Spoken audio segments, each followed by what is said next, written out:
Comienza el DOCAT, la doctrina social de la Iglesia Católica para jóvenes, comentada por el obispo Monseñor José Ignacio Munilla.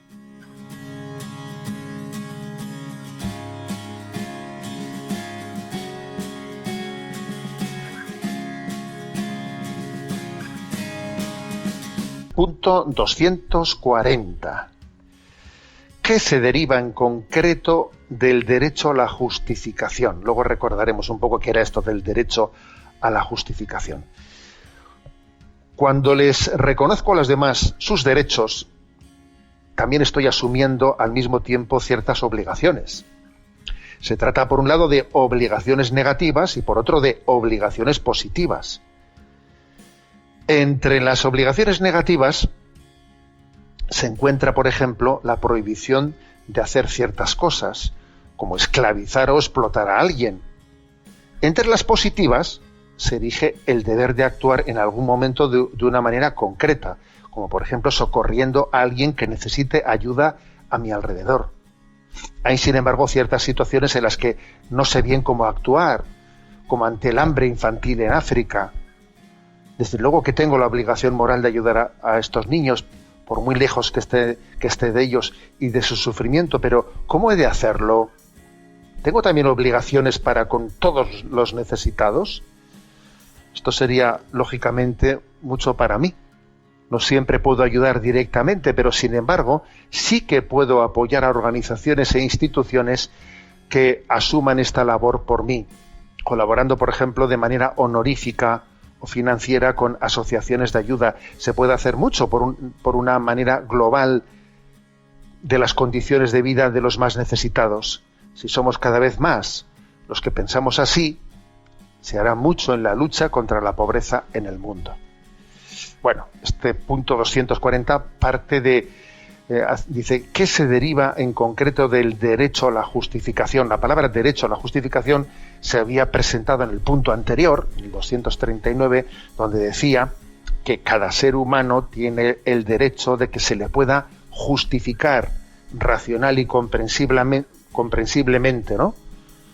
Pues la situación de su vida, es decir, es el hecho de, oye, pues esta situación en la que está es de recibo, es de justicia, es de justicia. Existe un principio de justificación que es tanto como decir, hacerse la pregunta sobre si es justo que determinadas situaciones acontezcan, sobre si es justo, si es de recibo, si es conforme a la voluntad de Dios, diríamos nosotros, pues que en el mundo acontezcan pues determinados por ejemplo, el caso del hambre en África y del sufrimiento de los más pequeños y humildes, ¿no?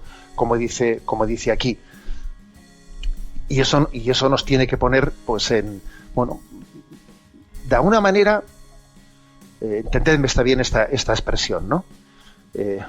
No se trata de perder el sueño. No, por las noches estamos llamados a descansar bien, ¿no? No se trata de perder el sueño, pero se trata de no vivir en una falsa paz.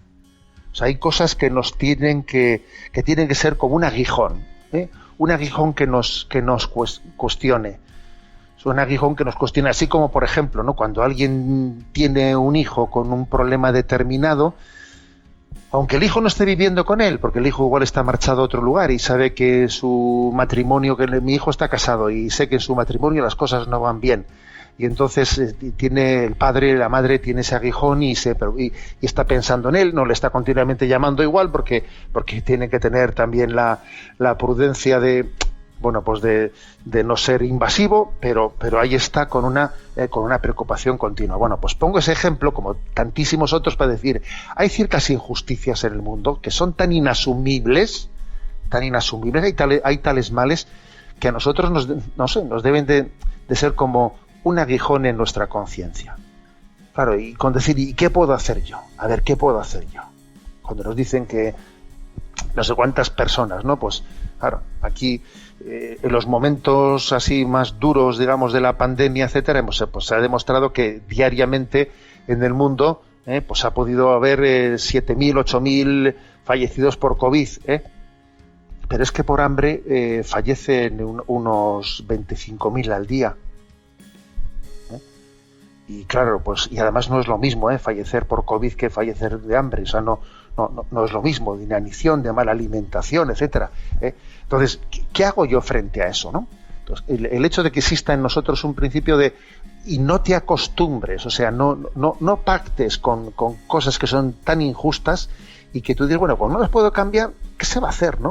O sea, no pactes con eso, porque eso sería la muerte de tu alma, el haber olvidado de que sí, eres muy poca cosa, eres pequeño, ¿qué voy a hacer? Pero sin embargo Dios te quiere como fermento en la masa.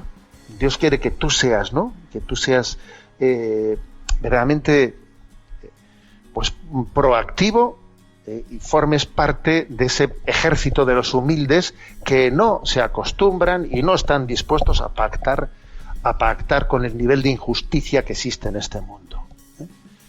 Entonces, bueno, pues aquí dice, pues me meteré en esta asociación, haré esto, haré mi pequeño plan de ahorro y de ayuno, y ayunaré este día y cogeré una hucha y haré esto, haré lo otro. O sea, pequeñas cosas, pero que en el fondo nos recuerden que estamos llamados a tener en nuestro corazón el mundo entero. Yo no puedo construir una felicidad en mi vida aislándome de determinada de lo que acontezca en el resto del mundo. No puedo. Es una felicidad falsa.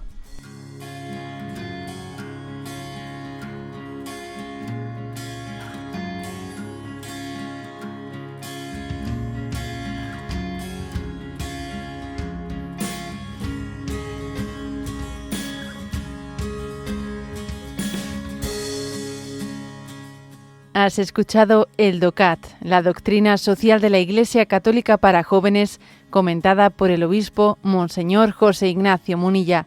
Encuentra todos los audios en radiomaria.es.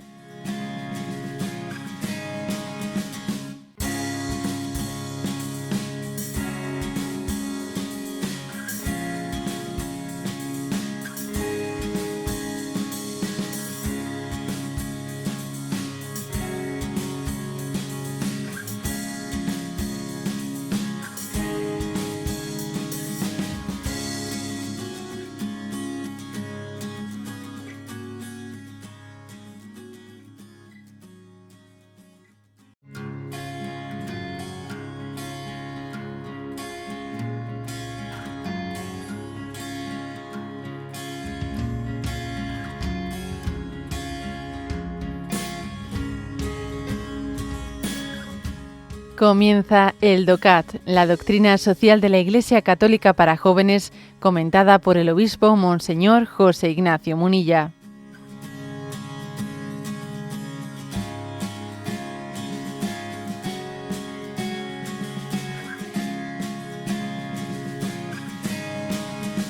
Punto 241. ¿Cómo se pueden movilizar los intereses particulares de las personas?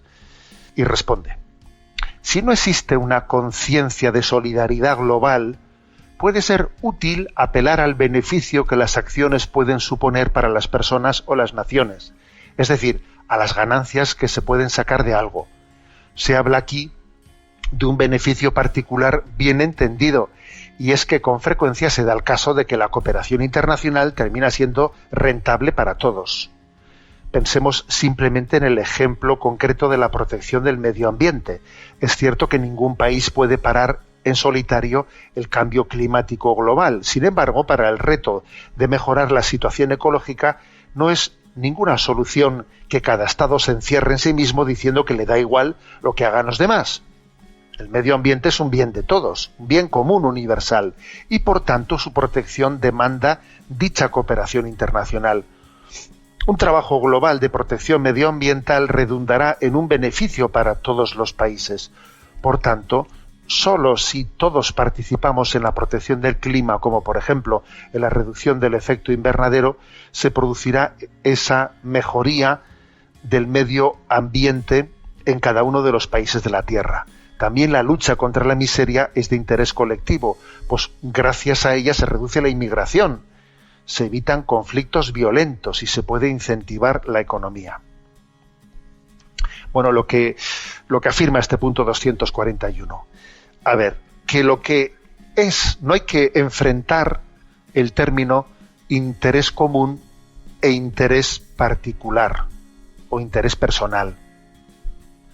Porque es que esa suele ser la tentación, ¿no? Yo voy a buscar mi interés particular. Primero yo, primero mi nación. Y eso, claro, entonces sale así, ¿no? Bueno, eso puede ser bien entendido, pues uno se puede reivindicar la virtud que lo es, del patriotismo, ¿no? Pero, ojo, cuando se lleva, ¿no?, ese primero yo hasta las últimas consecuencias, se cae en una falsa oposición, que es que el interés global de todos está en contradicción con mi interés personal, bien sea a nivel de una nación o bien sea a nivel de una persona. Y no es verdad. La experiencia nos dice que al final lo que es bueno para todos es bueno para uno, y lo que es bueno para uno es bueno para los demás. O sea, el bien, nosotros no creemos, me lo habéis escuchado muchas veces, nosotros creemos en el bien común, no en el interés general. Existe un bien común. Lo que Dios ha hecho bueno para uno es bueno para el otro, aunque pueda parecer lo contrario a corto plazo, pero no es verdad. Lo que es bueno para ti es bueno para todos. Entonces, de esto hay que convencerse, no ser cortoplacistas en las cosas, ¿no? Es decir, lo que es bueno para ti va a ser bueno para el otro, lo que es bueno para el otro va a ser bueno para ti. Pone el caso del tema del cuidado climático, que claro, que es que va a ser, estás poniendo unas bases, no juegues a corto plazo. Y pone otro caso muy, muy interesante, ¿no? Por ejemplo, dice que la lucha contra la miseria internacional, que es de interés para todos. Por ejemplo, reduce la migración, claro. O sea, no nos preocupamos, ¿no? Para nosotros es un problema la presión migratoria en las fronteras de Occidente, ¿no? Bueno, es que no nos hemos tomado en serio lo de la colaboración en la cooperación internacional con el desarrollo de los pueblos. Si nos hubiésemos tomado eso en serio, ahora la presión migratoria que está a la puerta, a nuestra puerta, no sería así de grande, ¿no? O sea, lo que, claro, o nos pensamos que ¿por qué no nos tomamos en serio nuestro deber de cooperar al desarrollo de los países más pobres, ¿no? No nos tomamos eso en serio, claro. Y luego tienes la migración, pues, de una manera dramática tocando nuestras puertas, ¿no? ¿Te das cuenta? Como cuando fuimos unos tacaños, o no nos tomamos en serio el tema del compromiso al desarrollo de los pueblos, luego ahora viene sobre nosotros las consecuencias.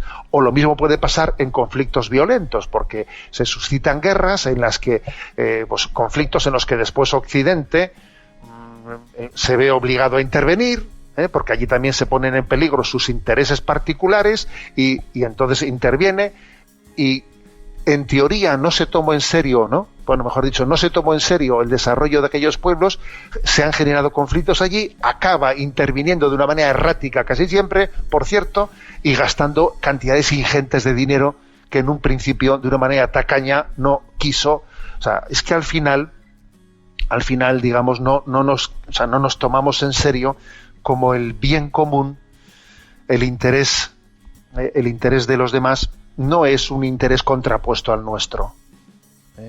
Somos una familia, y lo que le pasa al abuelo le afecta al nieto, y lo que le afecta al sobrino pues le afecta al otro, y de esto es de lo que nos tenemos que pues convencer. Hay que convencerse de esto. Repito, nosotros creemos en el bien común, no en el interés general, y eso cambia la perspectiva de las cosas.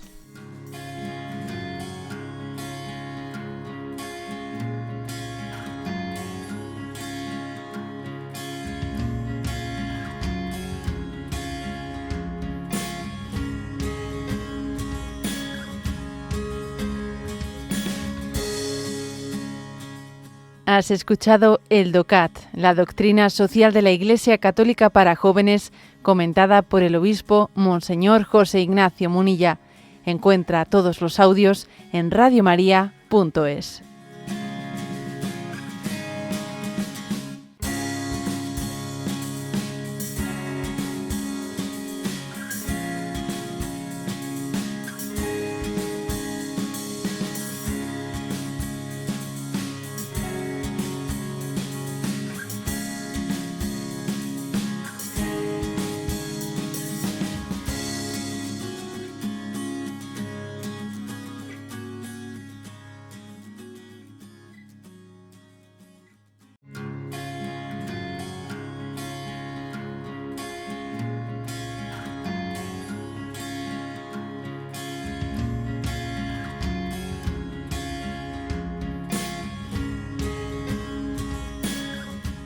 Comienza el DOCAT, la doctrina social de la Iglesia Católica para jóvenes, comentada por el obispo Monseñor José Ignacio Munilla.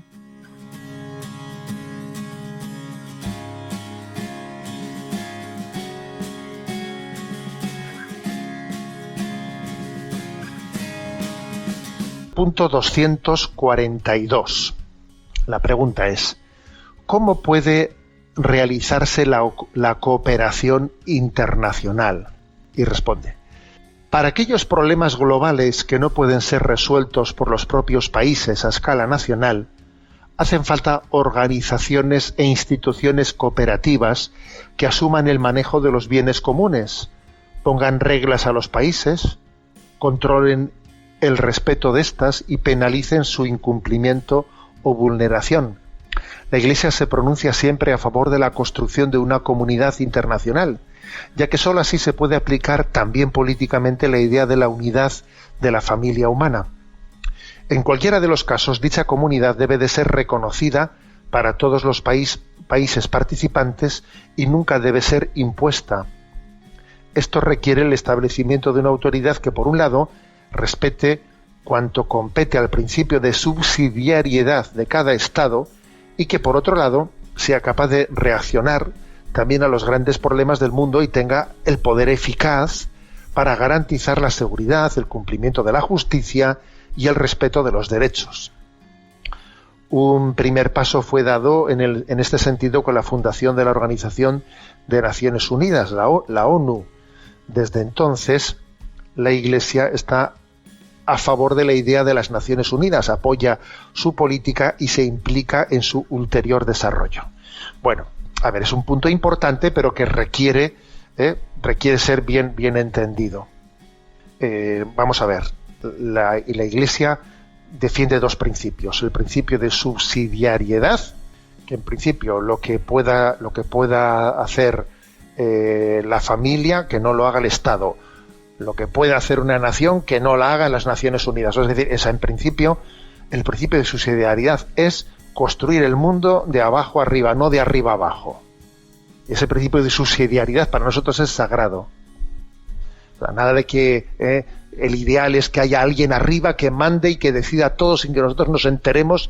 No, ese principio es contrario al sentido católico de la doctrina social. El catolicismo construye de abajo arriba. O sea, lo principal es la familia. Lo que puede hacer la familia, que no lo haga el ayuntamiento, que no lo haga la diputación, que no lo haga el gobierno autonómico, que no lo haga, o sea, deja que si desde abajo se puede hacer, no te metas tú desde arriba. Ese es el principio de subsidiariedad. Y esto también se aplica con respecto a esta cooperación o a esta cooperación internacional.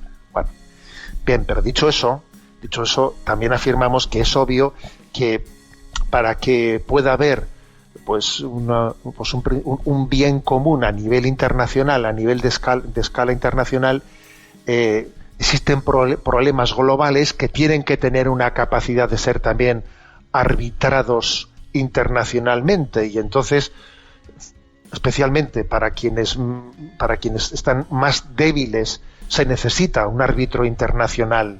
Eso también es necesario.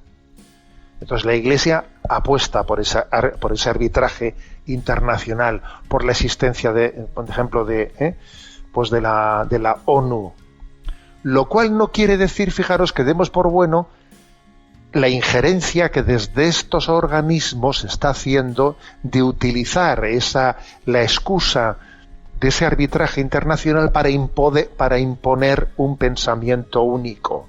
Ojito con esto, porque esto está ocurriendo también, que se toma pie de ese arbitraje internacional para tener un intervencionismo en el que no se respeta las identidades nacionales, la idiosincrasia de los pueblos, sus valores éticos y morales, y a veces hasta se hace un chantaje de que si tú quieres que aquí te demos no sé qué ayuda, tú tienes que pasar por el aro de asumir esta ideología de género o lo otro y imponer políticas antinatalistas y tal y cual. O sea, como os podéis imaginar, o sea, eso la Iglesia lo tiene claro. Pero el hecho de que exista ese riesgo intervencionismo y de servirse de la agenda global para meter, pues, por la ley del embudo, una ideología única. Eso no quiere decir que nosotros tengamos que reaccionar al polo opuesto de no querer un tipo de organismo de arbitraje internacional. No hagamos eso, porque es que entonces no tenemos una postura equilibrada. Bueno, digamos, este es un poco, brevemente dicho, pues la explicación de este punto 242.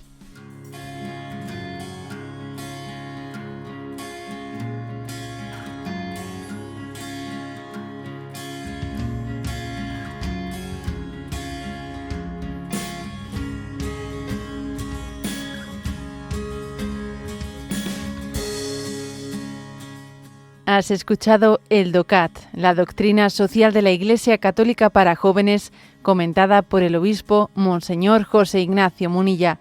Encuentra todos los audios en radiomaria.es.